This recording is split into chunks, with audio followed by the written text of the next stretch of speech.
IBN 7 बना तीसरा सबसे ज्यादा देखा जाने वाला हिंदी न्यूज चैनल। IBN 7 हौसला है। आम आदमी पार्टी में कलह की कर लेते हैं।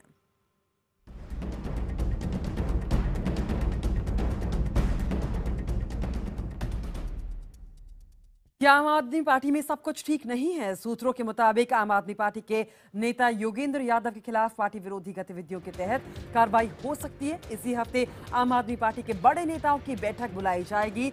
जिस तरह से पार्टी की अंदरूनी चिट्ठियां लीक हुई हैं, उस वजह से कार्रवाई हो सकती है। योगेंद्र के अलावा कुछ और नेताओं पर भी गाज गिरने की आशंका है।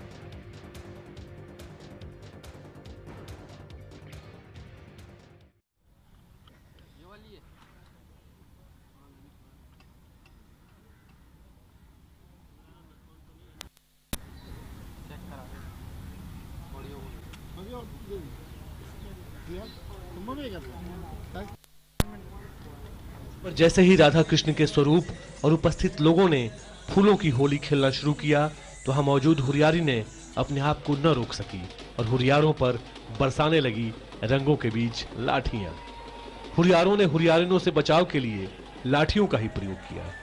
श्री कृष्ण जन्म स्थान पर खेली गई इस अनोखी होली में हिस्सा लेकर देखिए, दुर्गेश पाठक जी हमारी पार्टी के दिल्ली प्रदेश के को कन्वीनर हैं और उन्होंने कोई बयान दिया है तो वो झूठा बयान कतई नहीं देंगे, लेकिन उन सब बातों पे मैं अभी आधिकारिक रूप से कुछ नहीं बोल सकता। नेशनल एग्जीक्यूटिव में जब कोई फैसला होगा तो 4 तारीख को हम उसके बारे में आपको अवगत करा देंगे। अभी भी मैं पार्टी के अनुशासन, पार्टी की मर्यादाओं से बंधा हुआ हूं। मैं उतनी ही बात कर सकता हूं जो कुछ आज घटित हो रहा है, उससे बाहर की बात मैं नहीं करूंगा। दो सवाल है। पहला तो ये कि योगेंद्र यादव प्रशांत भूषण की तरफ से कहा जा रहा है कि हमको अरविंद केजरीवाल कन्वीनर के तौर पर चाहिए, हम तब्दीली नहीं चाहते। नंबर 1, तो अगर वो ऐसा ऑन रिकॉर्ड फिर से कहते हैं तो क्या तब भी उन पर कार्रवाई होगी? एक दूसरा सवाल कि आप चिट्ठी लीक की बात कह रहे हैं, एक चिट्ठी और लीक हुई है दिलीप पांडे की, जो भेजा गया था पंकज गुप्ता को और सीसी थे आशुतोष पर, तो वो चिट्ठी में कैसे लीक हुई और उसमें किसकी जिम्मेदारी? देखिए, पहली चीज तो ये समझिए कि ये चिट्ठियों के लीक, देखिए इतने कोई मूर्ख लोग नहीं है, सब समझते हैं। खासतौर से जो कार्यकर्ता है वो इन सब बातों को खूब समझता है। इन चिट्ठियों को लीक करने से और बार बार लीक करने से किसको कौन से किन लोगों को फायदा है, किन लोगों को नुकसान है, किन की छवि बनेगी, किन की छवि बिगड़ेगी, ये सारी समझदारी लोगों को है। अब किसने लीक किया वो तो एक चर्चा का विषय है, उस पर चर्चा होगी। लेकिन मेरा ये कहना है, मैंने सब चिट्ठियों की बात की। 7 पेज की योगेंद्र यादव जी की एक बार चिट्ठी लीक हुई, 4 पेज की मनीष सिसोदिया जी की चिट्ठी एक बार लीक हुई, एडमिरल रामदास जी की चिट्ठी लीक हुई, प्रशांत भूषण जी की चिट्ठी लीक हुई, दिलीप पांडे जी की चिट्ठी लीक हुई। इस प्रकार से चिट्ठी लीक होने की घटनाओं से पार्टी मजाक बनती जा रही है, मैं ये कह रहा हूं। सर, ऐसी खबरें आ रही है कि योगेंद्र यादव जी ने इस्तीफा भेजा है, तो इस पर क्या कहना चाहेंगे? देखिए, मुझे इस बात की कोई जानकारी नहीं है, तो उस पर कुछ बोलना मेरा ठीक नहीं। सर, क्या जो 4 मार्च को मीटिंग हो रही है नेशनल एग्जीक्यूटिव, क्या सभी 21 मेंबर्स उसमें इनवाइटेड होंगे? सारे 21 मेंबर उसमें इनवाइटेड होंगे। जैसे एक राष्ट्रीय कार्यकारिणी की बैठक होती है, उसी तरह से राष्ट्रीय कार्यकारिणी की बैठक होगी, उसकी औपचारिक सूचना जाएगी। मैं आपसे ये पूछना चाहूंगा, आपको वो होर्डिंग याद होगा आम आदमी पार्टी का, काफी प्रसिद्ध, जिसमें जो कि पार्टी ऑफिस में भी लगा हुआ है कि अपने मन के कोने को अच्छे से टटोल कर देख लीजिए, कहीं कोई पद पाने की लालसा तो है नहीं, अन्यथा आप पार्टी में तोड़फोड़ करेंगे। आप ये बताइए कि ये जो मौजूदा विवाद है, यह क्या किसी लालच का परिणाम है, पद लोलुपता का परिणाम है? मैं इस पे भी कोई कमेंट नहीं करूंगा, लेकिन जो ये कुछ कार्रवाई हो रही है, ये जरूर इससे कार्यकर्ताओं में गलत संदेश जा रहा है, जरूर इससे लोगों में गलत संदेश जा रहा है। पद लोलुपता है या पद की लालच है, ये आप समझिए या आप आकलन कीजिए। अशोक, अगर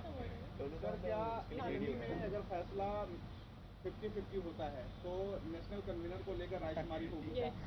देखिए, एनी में जो भी फैसला होगा वो पहले तो सर्वसम्मति से होगा, और अगर सर्वसम्मति से नहीं होगा तो बहुमत से होगा। संजय जी, जी आप इतना समझ पा रहे हैं, संजय जी आपको इतना जब पता है कौन क्या है, फैक्ट है, अंदर से पता है पार्टी को कौन लीक कर रहा है, अगर आपकी इनको है तो आप क्यों नहीं स्टेप ले रहे? क्यों आप 4 मार्च तक वेट कर रहे हैं? क्यों, या एक इससे अटैच है, क्यों अगर वो पार्टी वाले खुद ही छोड़ना चाह रहे हैं, वो जो 2 लीडर्स की बात आ रही है, तो उनको जाने दीजिए फिर। पहली बात तो ये समझ लीजिए कि पार्टी एक संगठन से चलेगी ना। हम ऐसे तुरंत थोड़ी कोई फैसला ले सकते हैं। किसी को निकालने, किसी को रखने के लिए पार्टी की राष्ट्रीय कार्यकारिणी फैसला लेती है। वो राष्ट्रीय कार्यकारिणी मिलेगी, वो फैसला करेगी, वो विचार करेगी इस पर। पंकज एक मिनट हाँ बोला बदलाव की बात की जा रही है, आने वाले दिनों में ये कहा जा रहा है कि विस्तार किया जाएगा, तो कहीं ऐसा है कि योगेंद्र यादव नागभूषण को नई जिम्मेदारियां दी जा सकती है और पीएसी से वो अलग हो सकते हैं, क्या ये हमने फिर वही मैं कहूंगा कि ये सब कुछ चर्चा 4 मार्च को होगी, सबको चर्चा 4 मार्च को होगी, उनको बुलाया जाएगा। फाइनल छोटा सा, अरविंद ने अभी तक नहीं बोला है, वो क्यों रिस्पॉन्ड नहीं कर रहे हैं, ऐसा कुछ उस पे specific देखिए, हाँ बिल्कुल आपने सही कहा, हर एक चीज में जरूरी नहीं है कि राष्ट्रीय संयोजक ही अपनी बात करे। एक तरफ तो उस आदमी को बिल्कुल हटाने की मुहिम चल रही है, टारगेट किया जा रहा है, कौन चला गया नाम कहलवाने से मुझे कोई आपको फायदा नहीं हो जाएगा। और मैंने आपसे कहा ना कि ये बात भी आपके सामने मुझे करने की जरूरत न पड़ती अगर ये चिट्ठी लीक ना हुई होती। बड़े पीड़ित मन से, आहत मन से ये बातें करनी पड़ रही है, क्योंकि ये बार बार हो रहा है और बार बार इस तरह से पार्टी मजाक बन रही है।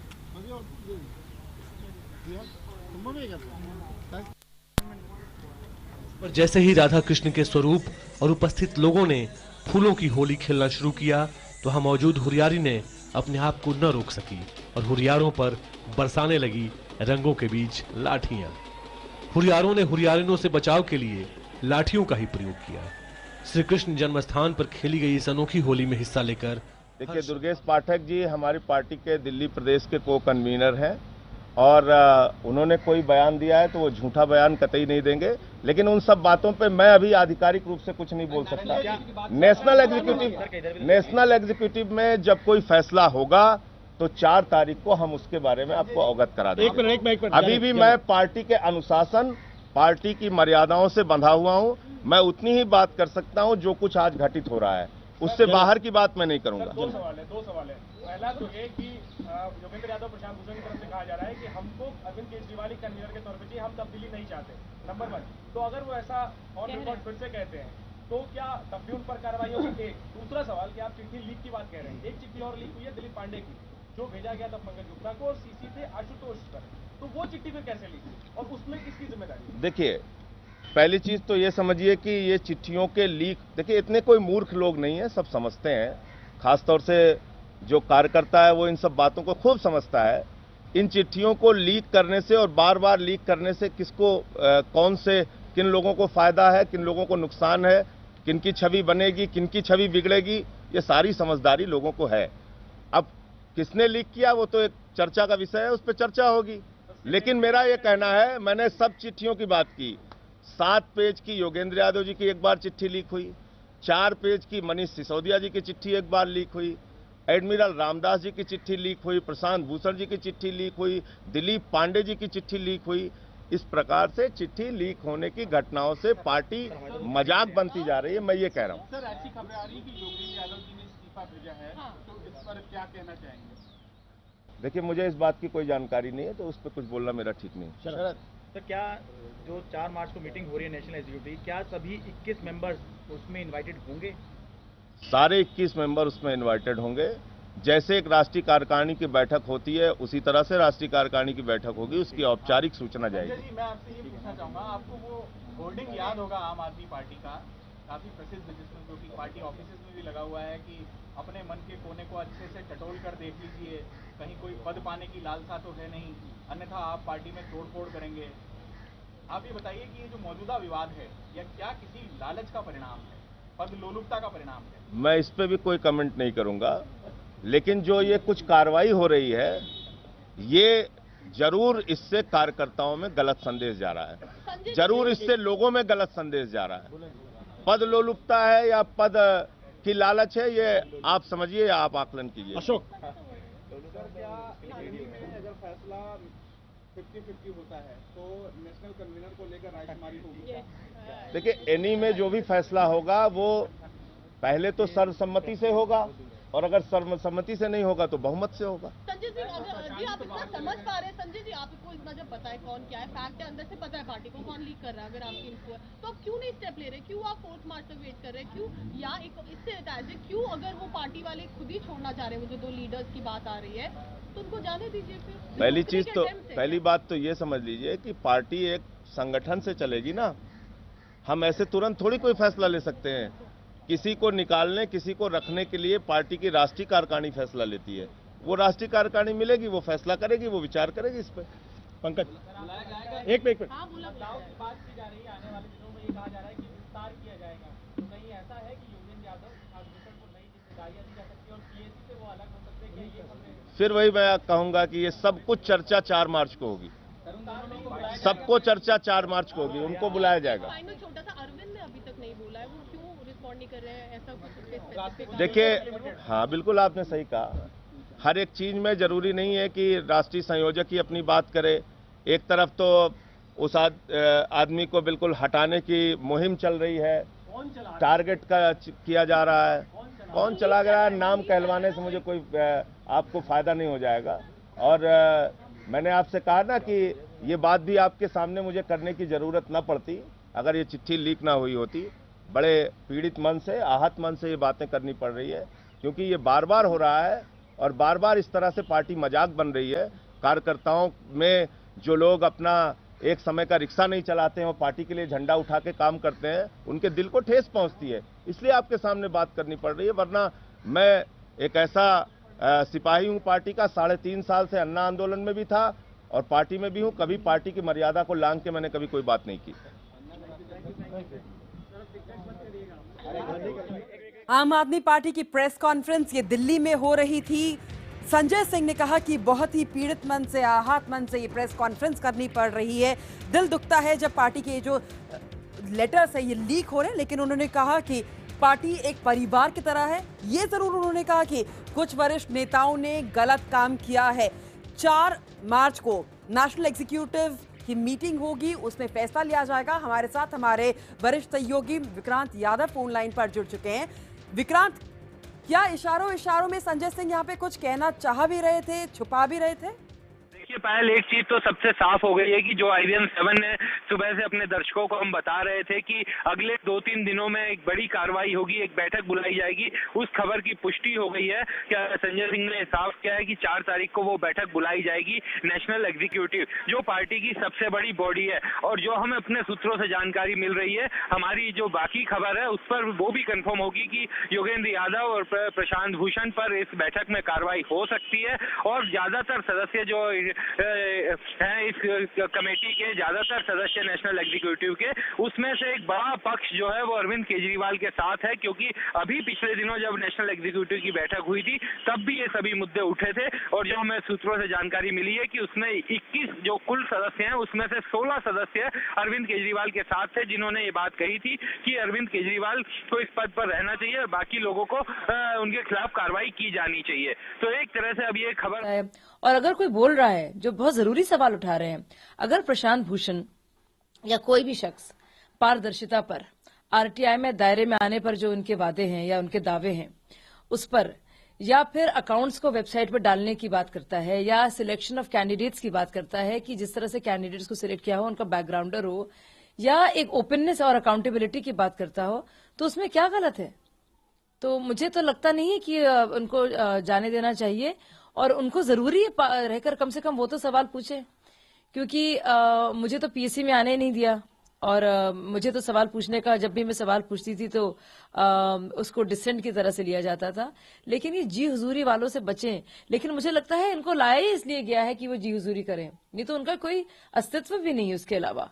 तो उनका तो काम ही है जी हुजूरी करना, जो लोग बोल रहे हैं, जो लोग ये सवाल उठा रहे हैं। एडमिरल रामदास ने जो सवालिया निशान खड़े किए कि महिला नहीं है कैबिनेट में कोई, PSC के अंदर जिस तरह से नेतृत्व है और बाहर का रास्ता भी दिखाया जाता है। ना सिर्फ महिला नहीं है, लेकिन एक महिला विरोधी सोच है कि और उन्हीं महिलाओं को आगे बढ़ने का मौका मिलता है जो यस सर नो सर करती हैं, जो अपनी सोच के साथ आती हैं। जैसे बहुत सारी महिलाएं जो काम पहले भी करती थी, उनको रास्ता दिखा दिया जाता है, कह दिया जाता है। वो तो सिर्फ महिलाओं का ना होना ही एक चिंता की बात नहीं है, महिला विरोधी सोच का होना ज्यादा खतरनाक है जो है। और सोचिए, एडमिरल रामदास से बात कर रहे हैं, आपके अपने लोकपाल जिनका काम है ओम्बड्समैन का, वो ये कह रहे हैं आपके बारे में। शांति भूषण जी कह रहे हैं, प्रशांत भूषण कह रहे हैं, योगेंद्र यादव कह रहे हैं ये बात। तो इनसे सीनियर कौन हो सकता है, जिन्होंने पार्टी का पूरा गठन किया है, जिन्होंने बहुत इसमें काम किया है। सारे के सारे जितने भी अरविंद केजरीवाल किस चीज के लिए जाने जाते हैं? 2 चीज के लिए, जन लोकपाल के लिए, जिसका साथ मिलकर प्रशांत भूषण ने पूरा ड्राफ्टिंग का काम, जिसको बढ़ाने का काम उन्होंने मिलकर किया। दूसरा काम कि उन्होंने एक्सपोजेस किए हैं बड़े बड़े उद्योग घरानों के खिलाफ, जो क्रोनी कैपिटलिज्म है उसके खिलाफ। वो सारा काम किसका है? प्रशांत भूषण का है। अब उन्हीं के बारे में सवाल उठाए जा रहे हैं।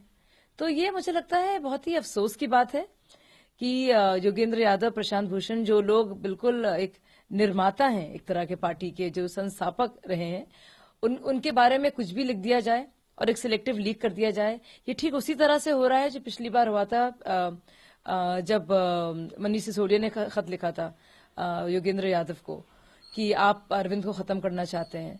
तो इस तरह का कैंप रहा है, लेकिन इस तरह से उनको हटाने की कोशिश की जाएगी, ये बहुत अफसोस की बात है। लेकिन आपको लगता है कि एक धड़ा जो है, एक कैंप जो है हावी पड़ रहा है योगेंद्र यादव और प्रशांत भूषण, रिपोर्ट सारी उन दोनों को भी बाहर का रास्ता दिखाया जा सकता है। बिल्कुल वही हावी नहीं है, वही दिल्ली का डमी कैबिनेट है। किसी से आप बात करके पूछिए, उनका मेरिट जानने की कोशिश कीजिए, आपको कुछ नहीं मिलेगा।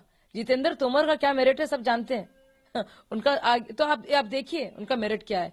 तो जानबूझ के ऐसा किया गया है कि जितने प्लायंट लोग हों, यस सर नो सर करने वाले लोग हों, उन्हीं को जगह मिलेगी, उन्हीं को शेयर दी जाएगी।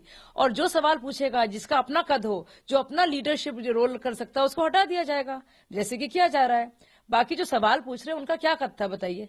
जो आप सवाल योगेंद्र यादव पर कर रहे हैं, वो कौन है? वो लोग कहां से आए हैं? क्यों उनको बनाया गया है? उनका मेरिट आप देखिए। तो यही बात है ना कि जो कुछ जिसमें कुछ अपनी कुव्वत हो, क्षमता हो, जिसमें लीडरशिप की क्वालिटीज हो, जिसका एक परसेप्शन हो, जिसने पहले कंट्रीब्यूट किया हो, उसको हटा दिया जाएगा कि वो सवाल पूछेगा। और बाकी लोग इसीलिए।